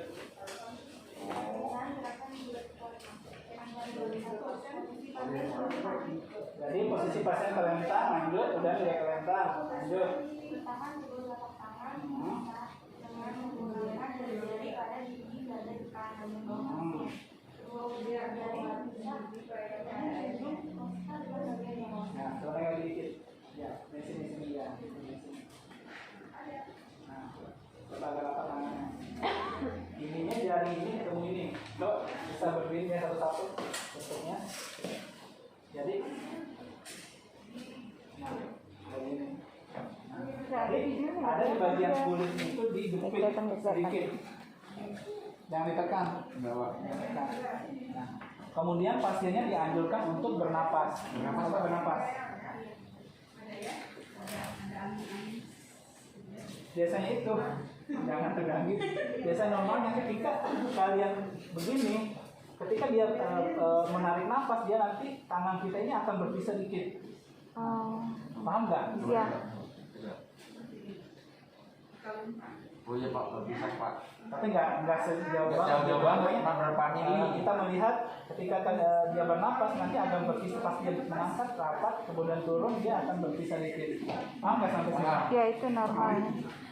Kemudian lanjut di bagian posteriornya. Coba aja duduk. Lanjut posterior lagi. Coba. Oh ini. Nah, coba lihat gambar ya, sambil lihat gambar ya. Nah, sama seperti tadi, kedua tangan, kedua ibu jarinya itu digabung. digabung kemudian dipegang, begini. Nah, kemudian pasiennya disuruh juga pegang. Kemudian dianjurkan untuk bernapas, napas biasa. Rasa kan? Ada gerakan. Jadi ada gerakan pada bagian ibu jari. Kemudian selanjutnya palpasi. Nah, coba baca palpasi.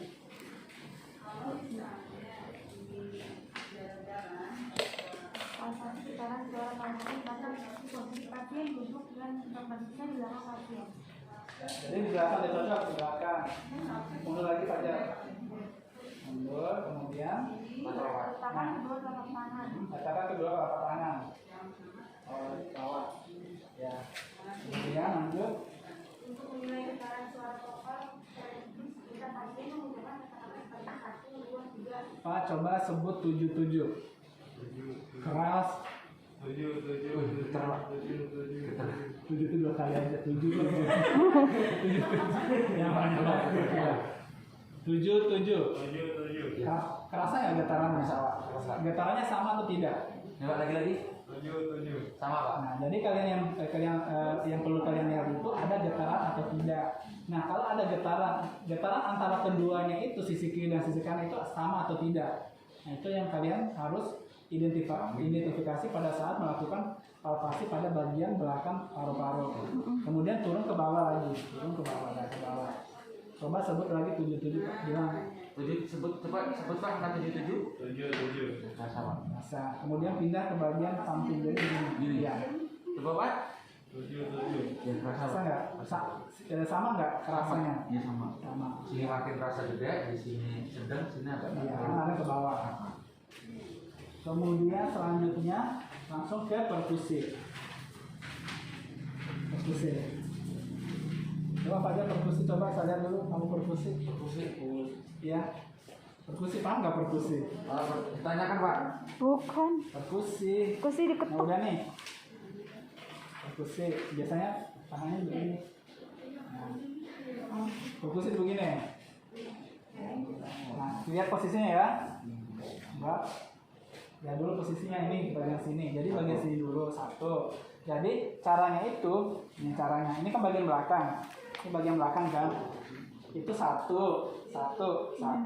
Jadi yang selanjutnya pas ke bawah itu di sini. Jadi cara itu begini. Paham nggak? Oh, jadi arahnya begitu. Jadi arahnya ini kan ada tulisannya satu. Iya. Satu di sini dulu, baru di sini, baru turun ke bawah, baru ke sini, baru ke sini, baru ke sini, baru ke sini, baru ke sini, baru ke 6. Kelima dulu, kelima, baru 6, 7. Paham nggak? Lihat Pak. Paham nggak sampai sini? Lihat Pak. Iya. Paham nggak Catherine? Jadi ngikutin angkanya. Nah, yang Jadi- itu yang 62 ada 2 itu maksudnya gantian. Sama dengan yang tadi. Oh. Ada 2 kan. Jadi urutannya itu satu. Ini satu kan? Ada gambarnya. Ada satu. Kemudian selanjutnya ke bagian, misalkan mulai dari bagian sini. Bagian apa sini?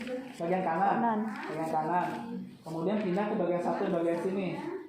Kemudian selanjutnya langsung turun di bawah. Ke bawah, kemudian kedua. Kemudian setelah itu 3. Pokoknya garisnya itu ini. Ini dulu pertama nih. Kemudian ke sini. Kemudian ke bawah, kemudian ke sini, baru ke 6 sini, 7. Oh, gitu. Paham nggak Ya. sampai sini? Ya, Paham paham. Ada di Paham nggak? video nanti ada karakter. Pokoknya 1, 2, 3, 4, 5, terus 6, begitu paham? Ya. Nah, coba bilang. Tuh. Salah. 2. Perkusi. Langsung letokin. Salah, ini. Nah. Kemudian 2 kali. Nanti latihan lagi ya, udah. Ini lagi. Ini Iya. tangannya. Tergantung kenyamanan kamu.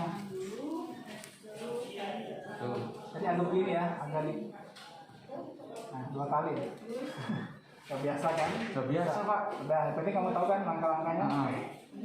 Kalau bawah itu Pak, itu kan di situ kan ada tulang, ada. Tapi kata gini enggak. makanya nanti kalian latihan di rumah ya untuk perkusi. Saya juga dulu sangat kaku untuk perkusi, tapi latihan kalian bisa. Jadi gini, ini juga susah nih. Pak, Intinya pakai 1 jari, Oh. 1 jari, ketupnya 2 kali, jangan lebih. Pak, perkusinya itu pas di tulang rusuknya atau di selak tulangnya? Kalau di depan disalah tulang. Kalau nggak ada kelihatan, nggak terlalu kelihatan maksudnya. Iya, pokoknya urutannya seperti itu. oh iya. Paham nggak? Paham Iya, iya. urutannya? Paham nggak? Yakin? Kemudian kita pindah ke bagian depan.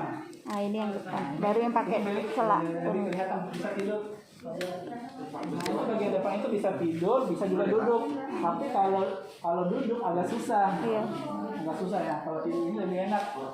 Nah, biasanya itu biar lebih nyaman, pasiennya dinaikin lagi tempat tidurnya. Bisa. Nah, kalau nggak bisa mungkin sama. Bisa itu naik kok, naik sedikit. Seret kali nggak pernah gitu. Udah. Nah, Karena nggak ada ininya, Pak. Nah, kalian lihat lagi gambarnya untuk bagian depan itu sama. 1, 2, 3, 4. Pokoknya urutannya itu 1.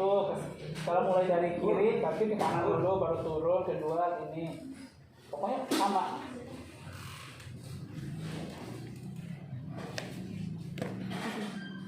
Coba. Jadi kalau untuk bagian depan itu kita di bagian interkosta. Iya. Jadi interkosta itu Antara antara tulang. dada, tulang kosta, iga maksudnya, tulang iga. Jadi kita menentukan nih, 1 ini 1, bagian sini. Nah, 2 itu lebih kedengaran nggak suaranya? Coba. Nah, 2 kali aja. Nah, normalnya pada saat kalian melakukan perkusi itu apa bunyinya? Bunyinya harusnya Normal bunyi paru-paru. bukan. Kalau dilakukan perkusi. Kalau timpani itu harus ada isi. Duk-duk, iya itu benar duk-duk, tapi itu apa namanya? Sonor. Sonar.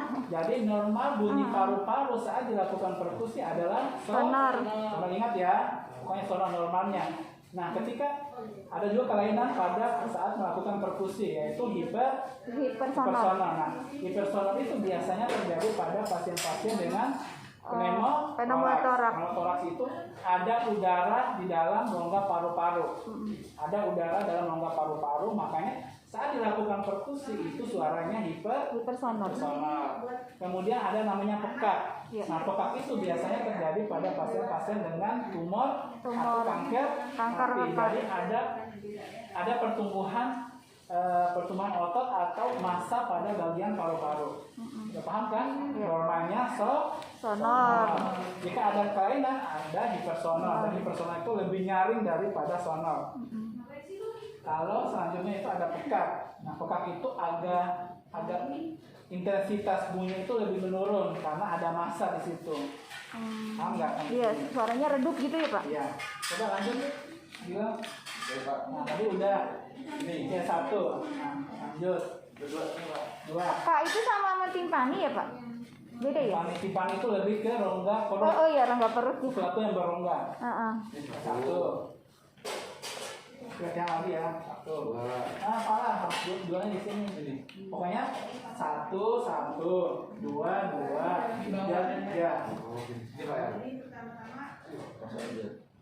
Nah, pada saat kalian melakukan perkusi, tanya pasien Pak ngerasa sakit nggak? Kalau memang sakit pasien jangan dipaksa untuk perkusi. Sakit nggak Pak? Nggak. Nah, lanjut itu udah bagian 3. 3 sini Pak ya. Tim tadi 3 ya. 2 kali aja. Nah, kadang-kadang kan bunyinya sonor, tadi duk. 4 sini. 4 sini dulu. Iya benar. 5 itu agak sini. Ke samping, sejajar sama 4. Ini lagi ya sama 4. Kemudian turun ke 6 atau ke bawah. Kemudian bagian Kalau yang Sininya bengkak. Kita dulu waktu mahasiswa juga pas perkusi itu agak susah karena memang nggak terbiasa kan, jadi kalian bisa latihan di rumah, bisa kalian dibantah kan di mana latihan untuk melenturkan tulang jari-jari Kan kalian. kalau tak ajarin kita. tapi kalau misalnya yang kelima sama keenam ini harusnya bunyinya bukan sonor dong Pak. Masih soal bukan, di situ masih banyak paru-paru. Oh gitu, bukan kalau yang kiri bukan ada jantung, enggak ya? Situ kan Tempat. di sini kan ada bagian 4. Turun 1, 2. Tapi tetap di sini hitungannya sonor karena mau mendengar paru-paru. Tapi kalau memang di situ ada jantung, memang nanti bakal berubah bunyinya. Karena agak ada redup bagian ya. yang Padat. masa gitu yang padat, nanti akan berubah. Tapi secara keseluruhan untuk perkusi paru itu ada, pokoknya bunyinya adalah sonor. Sonor ya. Kemudian selanjutnya kita melakukan Auskultasi pakai stetoskop. Nah, kalau auskultasi bisa duduk, bisa juga tidur. Yang berdiri. Berdiri duduk apa tidur? Panas ya? Masa panas Pak? Saya masih dingin, Mbak. Lanjut, coba auskultasi siapa mau baca? Kita duduk Oh ya. ya, iya deh. Berdiri, Pak. Ya. Kan kamu yang malah. Habis stetoskopnya akan auskultasi. Apa? Oh iya itu deh pakai itu aja.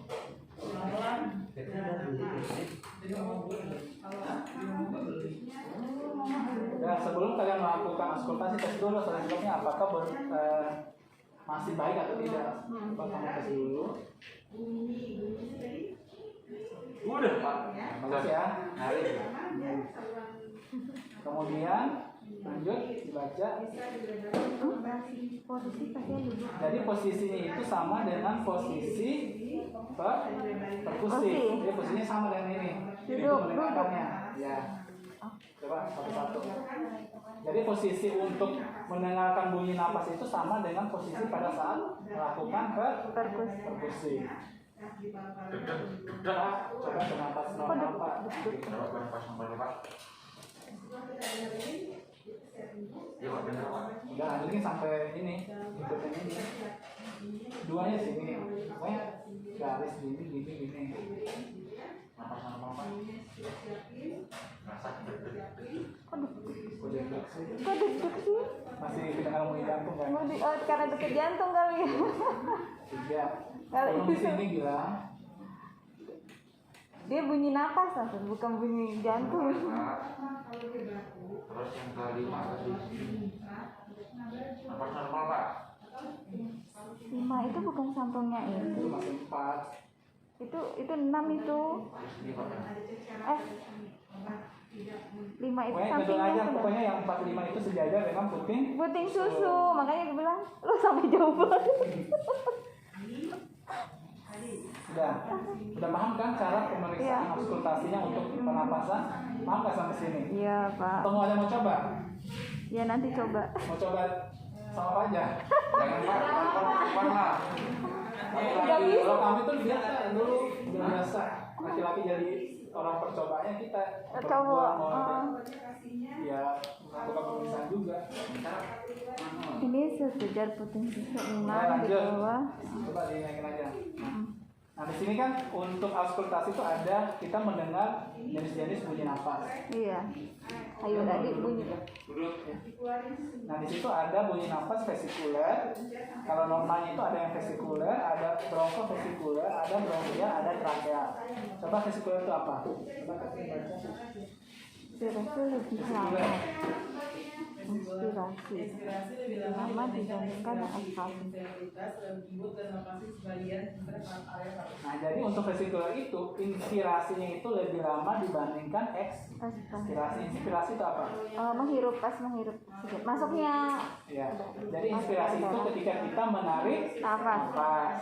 Jadi ketika kita mendengarkan tadi auskultasi, oh ternyata pas narik nafasnya itu lebih panjang dibandingkan ekspirasinya pas pengeluaran udaranya, itu namanya Vesikuler. vesikuler. Kemudian selanjutnya bronkofesikuler. Nah untuk bronkofesikuler itu ekspirasi sama inspirasi itu sama. Jadi ketika kita meletakkan, biasanya itu di ICS 2, ICS 1 dan ICS 2. Ketika kita meletakkan stetoskop, ketika pasiennya disuruh menarik nafas, nanti inspirasi dan ekspirasi itu sama panjangnya. Jadi waktunya itu hampir sama untuk inspirasi dan ekspirasi. Paham nggak sampai sini?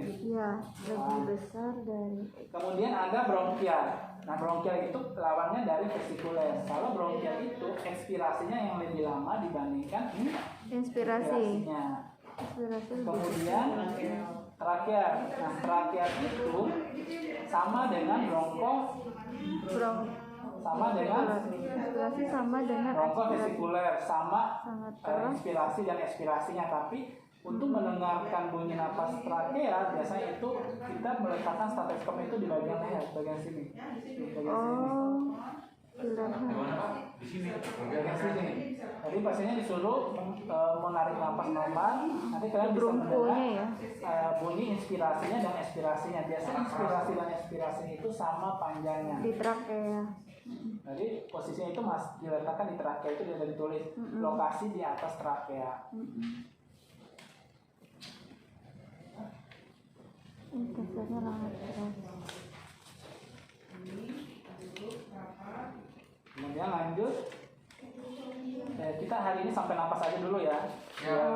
Biar bisa fokus nanti hari Seninnya lanjut jantung sampai Abdomen. genital. Kemudian misalnya lanjut sama diagnosa. Kemudian siangnya kalian mandiri.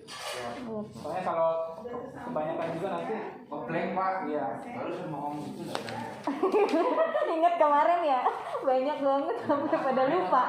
Ya, banyak nanti nggak ada yang nyangkut. Kami emang dosen dokter. Kemudian jenis napas tambahan atau yang Abnormal. Jadi abnormal itu ada namanya Rongki basah. ada ronki basah, ada Rongki kering, ada wheezing. atau wheezing, ada koridor dan ada friction rap basahnya. Rap ya Pak, menggesek. Nah, rongki basah. Nah, rongki basah itu suaranya terputus-putus, pendek dan kasar. Jadi ketika kalian mendengarkan bunyi napas, ada bunyi napas tambahan tapi suaranya itu putus-putus dan kasar. Memang nanti susah dibayangkan sih, tapi nanti kalau kalian mau dengar, coba kalian download di YouTube, banyak itu suara-suara napas. Oh ya deh. Jadi kalian bisa Biar tahu ya. di mana rongki basah, di mana rongki kering, di mana Kamu di sini. sama di bagian paru yang tadi lewat yang tadi. Jadi kalau ada bunyi napas tambahan itu biasa terdengar saat kita melakukan Auskultasi. Kemudian ada rongki kering. Rongki kering itu continue. Jadi bedanya rongki basah sama rongki kering itu, kalau rongki kering biasanya itu bunyi kasarnya itu terus menerus. Kalau si rongki basah dia biasa bunyi tapi putus-putus, bunyi lagi putus-putus. Nah, kemudian ini atau wheezing. Nah, kalau wheezing itu biasa pada pasien-pasien asma. Pernah dengar pasien asma sesak nggak? Ya, ini ada ngikliknya. Nah, itu saya nggak bisa praktekin. Kalau kalian bisa lihat seperti itu bunyi pada pasien asma. Itu karena di dalam bronkus pasien asma itu dia menyempit. Jadi lubangnya segini nih biasanya. Tapi karena ada reaksi alergi nanti akan menyempit, makanya terjadi menging. Jadi si udara itu melewati bagian kayak lora atau bagian tubuh yang kayak pipa itu tapi sempit. Nah itu bisa mengakibatkan menghasilkan bunyi menging. Kemudian selanjutnya stridor. Nah, stridor itu suara wheezing sama dengan wheezing, tapi dia terdengar lebih keras pada trakea. Oh, biasanya di trakea lagi. Ya, biasanya pada trakea. Jadi kalian nanti bisa lihat ya di ini. Kalau friction rap itu terdengar selama inspirasi atau ekspirasi. Biasanya itu pada pasien-pasien dengan efusi pleura. Ada pasien-pasien TB yang memang TB-nya udah menahun, udah ada cairan di dalam parunya. Ada cairan infusi pleura itu ada cairan di dalam paru-paru, bisa karena infeksi, bisa karena terjadi yang orang bilang ini loh, apa apa namanya paru-paru basah. Oh, iya. Paru-paru basah itu namanya fusi pleura. Bukan karena tidur di lantai atau mandi malam ya, itu salah. Karena ada infeksi Jadi, kan di paru-paru basah atau fusi pleura itu bisa karena infeksi. Pak, itu berkeringat juga kan Pak? Nggak apa-apa terus berkeringat tapi Keringat malam. Iya, paru-paru basah juga kan? Enggak sih menurut saya. Jadi paru-paru basah itu infeksinya ada di dalam rongga paru-paru, di pleuranya. Jadi pleura itu pembungkus paru-paru. Jadi kayak kulit kita ini ada pembungkusnya kulit luar, nanti di bagian dalam itu ada cairan. Cairan itu muncul karena ada infeksi, bukan karena mandi malam, bukan karena tidur di lantai. Biasanya itu gejalanya itu pasti pasiennya sesak, karena kalau cairan itu semakin menumpuk, semakin banyak, pasien akan menekan parunya. Jadi Nah sampai sini paham? Ada yang mau ditanyakan untuk pemeriksaan? Nanti untuk jantung sampai ekstremitas kita lanjut hari Senin sama penentuan diagnosa keperawatan.